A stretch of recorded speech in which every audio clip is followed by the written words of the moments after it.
what you want, when you want it, where you want it. This is The Mesh.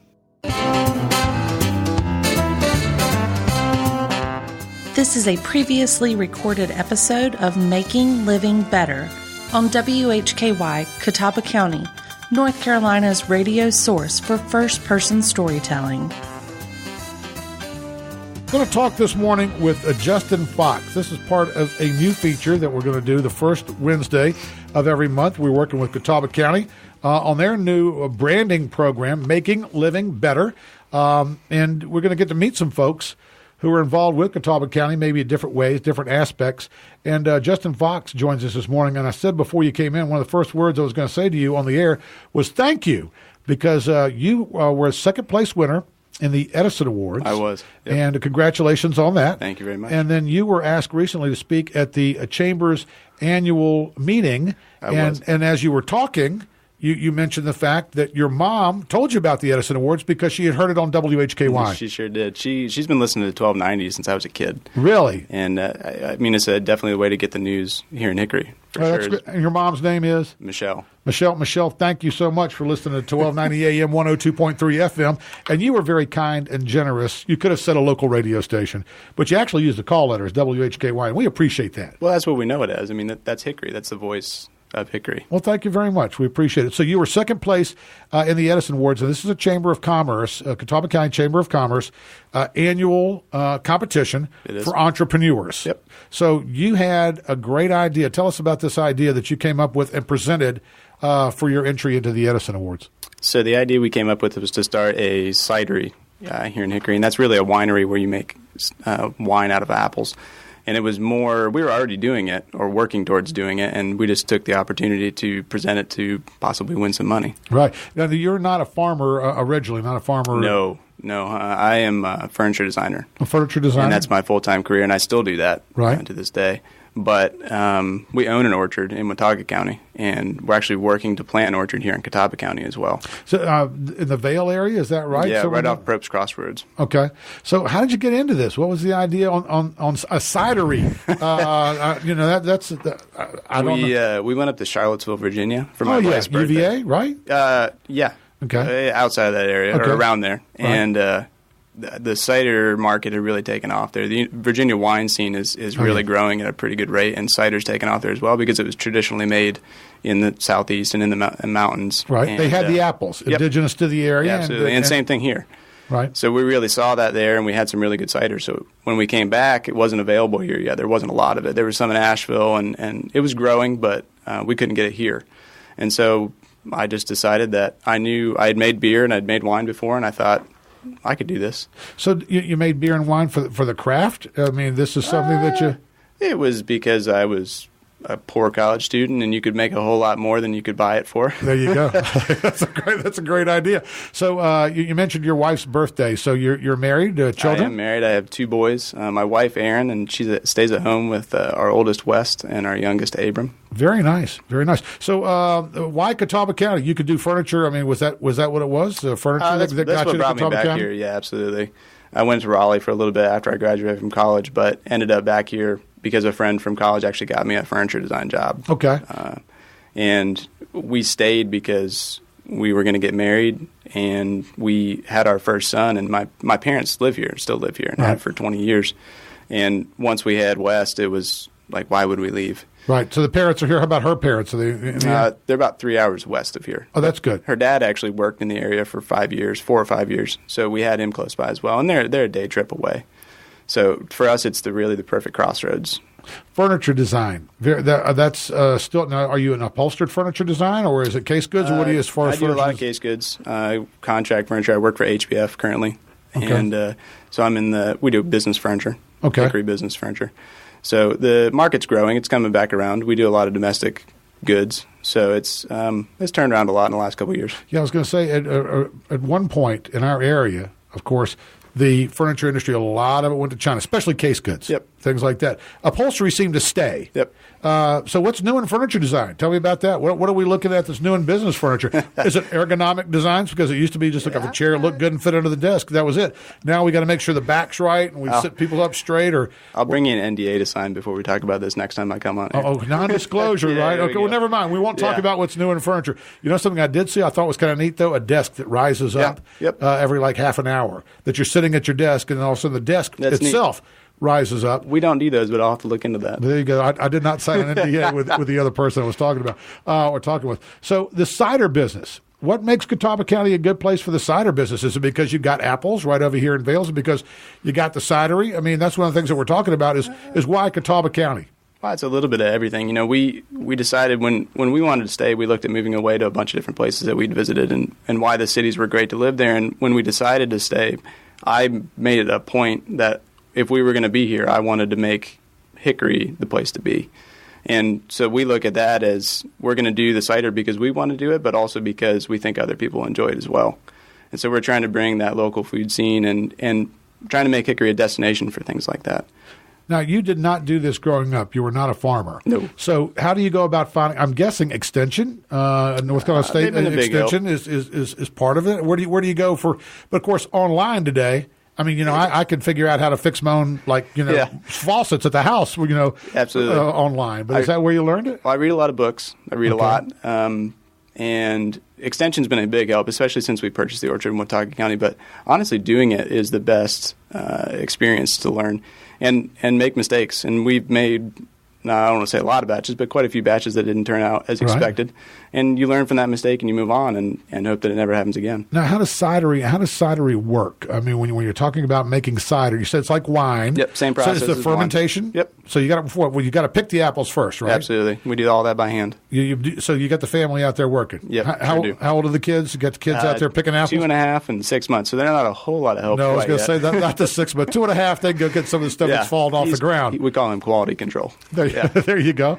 So you get the apples, and they don't have to look real pretty. No, because you're going to press them, right? Absolutely. We're all about, we don't spray. We're a holistically managed orchard, so we don't spray any pesticides or take care of that because we don't necessarily care that the fruit is of perfect quality. Really, the stress of that tree helps the flavor profile too. The stress of the tree. Explain that so to you don't want to decimate anything, obviously, but you don't want to give it a comfy life. Okay. So it needs to work for what it is getting, and you really get it. In my opinion, you get a better flavor out of that apple. How many different types of apples do you have in the orchard that you've got over? The orchard we have now, we have 27 varieties. 27 varieties? I got to ask, Red Delicious part of them? We do have a couple Red Delicious trees. Right. We have old-fashioned Red Delicious as well, and McIntosh, and that's probably the end of what we grow that other people would know. Other people would recognize, right? Yep. So you've got a lot of. Are these wild varieties that grow? They're planted varieties. The gentleman that planted them bought a lot of the trees from Stark Brothers, which is a big orchard or a big nursery.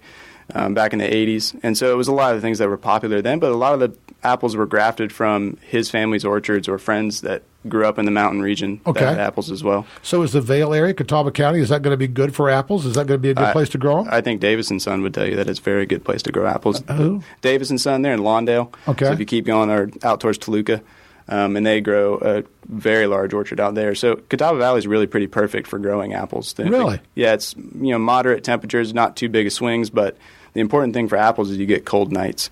So you have to have a certain number of nights below 40 degrees. Gotcha. To make sure that tree produces fruit the following year. Okay. So So will you plant an orchard from, or the area that you're looking for? Do you already have an orchard there? No, we bought. We actually closed last week on 20 acres. Congratulations on that, because much. that's very stressful. It is. Yeah. It has been. Yeah. And we're going to be planting. How many acres? 20 acres? 20 acres. Right. And we're splitting that up, and we're going to do a family subdivision. So my brother's going to move onto that land. And really? My parents will move onto that land. So it'll be a little Fox homestead. Right, but you got to have labor there. That's what I was looking for all along. I was going to say, you get the family all together, that's a nice thing. Yeah, exactly. But then you have them, if you got to go on vacation, somebody's got to watch the orchard. Yeah. Because farmers don't get vacations. Yep. Let's not say that too loud. My wife's listening. Okay, gotcha. What's the biggest surprise you've had as being a farmer? Because I think everybody in their life at one point or another has said, yeah, that's what I want to do. I want to go work with my hands. I want to work with the land. Yeah. I want to be a farmer. And then all of a sudden you realize you got to get up early and you don't take vacations and you got to bed real late. And there's so many different things with the weather. I mean, if it rains too much, if it rains too little, the nights don't get cold, the nights get too cold. When we come back, we'll talk a little bit about that. How about that? Perfect. Justin Fox is our guest this morning. We're talking about his experience here in Catawba County and being in Catawba County and his cidery. We got to get the name. We got to find out about where we're going to get the cider next here on First Talk. We'll get back to your show in a moment. Just a reminder, you're listening to The Mesh, an online media network of shows and programs ranging from business to arts, sports to entertainment, music to community. All programs are available on the website as well as through iTunes and YouTube. Find out more at themesh.tv and give us feedback on what you like. And now, as promised, back to your show. Good morning. Welcome back to First Talk with Hal Row on WHKY Talk Radio for the Greater Hickory Metro. 1290 AM, 102.3 FM. We're talking with Justin Fox this morning. Wife is Erin, is that Erin, right? yep. Okay, and your sons are? West and Abram. Okay, very good. And we were talking about the biggest surprise as a farmer that you've had. We all want to be a farmer maybe one day when we're growing up. We're talking about maybe wanting to do farming. What's the biggest surprise that you've had? We've had two thus far. Right before we bought the orchard in Catawba County, they had the 100-year storm that came through. This is 3 years ago, I think. And they had gusts up to 100 miles an hour, I think it was, that came through the area. We're at 4,200 feet, so high elevation at the base of Snake Mountain. And we lost 6 of our trees. And so we hadn't even purchased yet. We were in the process of closing on it. And I'm watching 5 of our 200 trees fall over. Wow. And we lose all that fruit because it was the middle of the summer and they already had a crop on them. So I thought that was bad. We lost 5 trees. That's probably 5 bushels apiece. That's 25 bushels, and a bushel's 40 pounds. So that's a decent amount of fruit. But then 2 years ago, and last year was really, really bad. Like I said, we don't spray. We don't really do any of the pesticides. And it rained pretty much every week all summer last year. And what that meant is the apples collect all that water, they swell up really, really big, and then they fall off the tree. So we lost about half of our crop at the end of August because it was really, really wet and then really, really hot. And the apples decided they were tired of hanging on the tree, and they just fell on the ground. Wow. So these are things that you can't control. Oh, no. And my wife's the best person to tell me that. She really keeps me calm in that scenario because it's not like I can drive to the orchard and go hold the fruit on the tree as I would like to think that I could. Right. But she's good at tempering that. Now, is she the big cooker, the big baker? Is she the one who's into food? Because I remember before we came on the air, I got some information, and it said that you'd just used food as fuel. That was it. Yep. You just kind of ate because you had to. Yep. And then you meet her, and she's like baking, and she's cooking, and you're like, oh, this is good. This is that's what exactly it's about, right? My wife is a saint. I want to start off there. She's really held me up to this whole thing, and that was how we started. Was she cooked, and she grew up in a family that cooked a lot, and she cooks almost every night of the week now. Still, and we have 2 boys.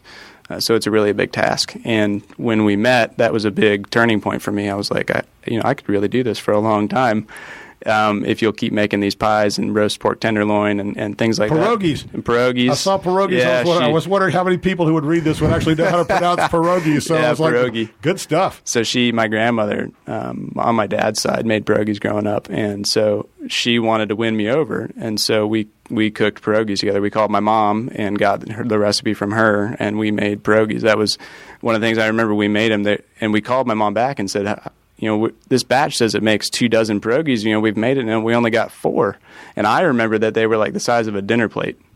And, well, unfortunately, my recollection as a child of what these pierogies looked like was very wrong. They were supposed to be really small, so we ended up with 4 where we were supposed to have like 25. Gotcha. You had to separate that out a little bit. Had to break that dough up just a little bit. But that's very cool. So that's kind of where the inspiration for this came, and the love of food, and the love of growing. From her, absolutely. And putting this all kind of in place. As you're taking a look at doing this in Catawba County, what are some of the real positives that you have? I mean, is it distribution? Is it family? We've talked a little bit about the environment, but what are some of the things that make it great, that make it like outside of Charlottesville, or that make it like that this is going to be a good thing for you, moving down the road? What are some of the real positives? Because you seem to me like the kind of guy who's going to research it. You're going to research it. You're going to think about it. You're going to kind of plan it out, and you got a plan. Sometimes, I think so. And so in this case, what are some of the things that Catawba County has helped with in that plan? Is it distribution? Is it being around an area that you can kind of meet people and talk to them about? The community is a cider? big thing for us, and not even in the cider aspect. Just people are really welcoming here, and I've been here for almost 20 years, and so I know a lot of folks, and my parents know a lot of folks, and I think that's the big thing is once people in Hickory find out about something, they tend to get behind it. Right. And I think that's why a lot of the other, like the farmers market's done so well and is growing as well as it is, and the restaurants and things Are you going to be at the farmers market? We're going to sell only at the farmers market to start with. Really? Yep, because that's the community we want to be with. We want to show people that wine and cider specifically is an agricultural product. So we're the same. We're growing the fruit and buying fruit from people that are growing it and making it into cider, and we want to have that reflected on the food community here. So very, very quickly, because we're going to run out of time, because we could spend probably an hour or several hours. How do you make cider? What is it? You take the apples, you press them now? So we talked a little bit about this earlier, but I want to kind of get an idea. You press them, then you age them? Yep. Yeah, so we'll pick and we'll grind. So you get a pumice out of it. Okay. And then you press that pumice. We have a 120-gallon basket press. So it's fairly large, about as tall as I am, and we'll fill that up with pumice and press the juice out of it, and then we'll transfer that juice to barrels, and we let that ferment, and we pitch yeast on it to help fermentation. We're starting that way. We're going to do some wild fermentation as well, but it'll ferment for about 4 months, and then we'll take it, we'll rack it a couple times and make sure it's doing well, and then we'll put it in a bottle before it's finished fermenting so we get bubbles. Okay. And so we're doing bubbles without carbonation. We're not pumping it full of CO2 to get those bubbles. We're doing that naturally right out of the fermentation process. Gotcha. So it'll go in a bottle. It'll rest in the bottle for about 3 months, and then it'll be ready to drink. So all this is done naturally. All this is done, I guess, organically. If you're talking about not using, you might not be able to say certified organic. Can't do that, unfortunately. But yeah, I mean, we're trying to be as hands off as possible. That's my thing. Is I want to grow good fruit to make good cider. I don't want to have to step in the fermentation process to correct something that I could have corrected in the field. And that's really what I want to do. Very cool. Didn't even think about that. What do your buddies say about this? Maybe people who are from not from the area, and they're thinking, "Man, what are you doing? You're a farmer." Yeah. Because I really like your North Carolina apple hat. That's a great hat, man. I got to get you one. I want one. That's a great farmer look for you. So what are they saying? And what does the family say? Justin, what are you doing here, man? You got this degree and you're a furniture designer, and now you're out here. I love my full-time job. Don't get me wrong. Right. My family has been extremely supportive. That's who picks with me and presses with me and bottles with me and all that stuff. And that's that's very cool. Everybody that I meet has been really receptive to it. We actually made a pretty good sized batch for my best friend's wedding a couple years ago. Oh, really? And it was a big hit. And I was really glad to get that feedback because up to that point I've been giving it to friends and people I knew, and so they're less likely to say this is a bad idea. Where can I go get a cold bottle of cider today if I wanted to? Because I know that you have it produced. You produce it locally, but do you have it available locally? Where if I go get a pork sandwich or something like that, I can go get a bottle of local cider? I wish. We're not legal quite yet. Oh, we're working on that right now, so we'll get the building worked out. We're in a space in downtown Hickory that we're working on currently. Oh, really? Yep. And, so you're going to be doing a lot of that in downtown Hickory. So you're going to be growing out in the orchard in Catawba County. Yep. You're going to be bringing it in, maybe bottling it, distributing it from downtown Hickory. Yep. So we'll be quite an enterprise. Bottling right behind next to the bus station, and then walking it up to the farmers market on Wednesdays and Saturdays to sell. So it'll probably be 2019 before we see a finished batch because of the legal paperwork and red tape and all that. But we're shooting for spring of 2019 right now. And just before we wrap up, because we got just seconds left, the Edison Awards was a big thing for you. It was. And winning that second place. And that's great because you got a little capital, you got the business plan, they helped you with all that and all the great things that go into the Edison Award. So we just want to kind of give them a little shout out. And all thank you guys. Thank you, Jeff. Thank you, Byron. I want to thank you very much. Justin Fox joins us this morning. We've been talking about. So glad to meet you. We found out about this. It sounds very cool. I think it's going to be a great thing for our community. What happens in the future with it? And again, we want to thank your mom. Is it Michelle? Yep, Michelle. Michelle for listening these many years. So we want to thank you very much, and I thank you, Justin Fox. We've been talking this morning about making living better in Catawba County. Thanks for listening. To find more first-person stories from Catawba County, visit makinglivingbetter.com or tune into themesh.tv each month for a new podcast.